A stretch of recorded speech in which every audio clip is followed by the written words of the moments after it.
Андрей Крылков дар толори машгунияш шухмиомез Арнольд Шварцнегер меноманд. ин мард аз хурдсолӣ ба бемории детства гирифтор аст.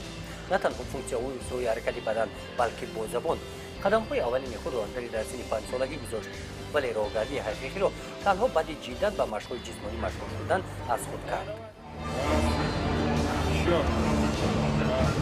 С Андреем мы познакомились. мо бо Андрей на дар толор, балки дар қатора шинос шудем.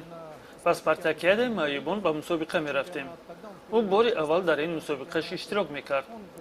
ӯ дар назди мураббии дигар машқ мекард, вале тақдир моро дар як қатора бо ҳам овард ва он нақл кард ки чӣ орзуе дорад ва ман таклиф намудам ки барои амалигардонии он якҷоя кор кунем.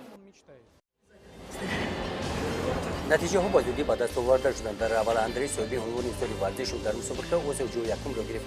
дар мусобиқаи ҷаҳонӣ бо муваффақият баромад кард.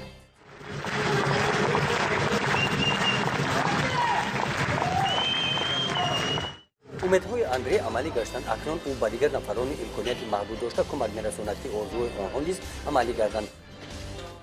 вақте машқ мекунӣ беҳбудӣ ҳаст, қувва пайдо мешавад. одамони солим мепурсанд ки ту ин қадар машқ мекунӣ, саломатият чӣ тавр?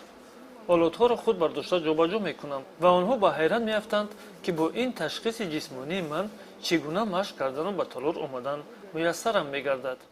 дар Шымкент шаҳре ки зиёда аз 1 миллион аҳолӣ дорад, барои нафарони имконияташон маҳдуд толори варзишӣ нест.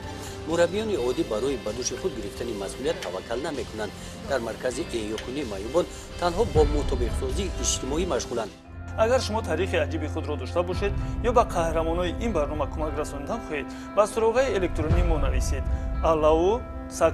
allau.kz ҳатман ишораи барои барномаи қаҳрамонои моро гузоред.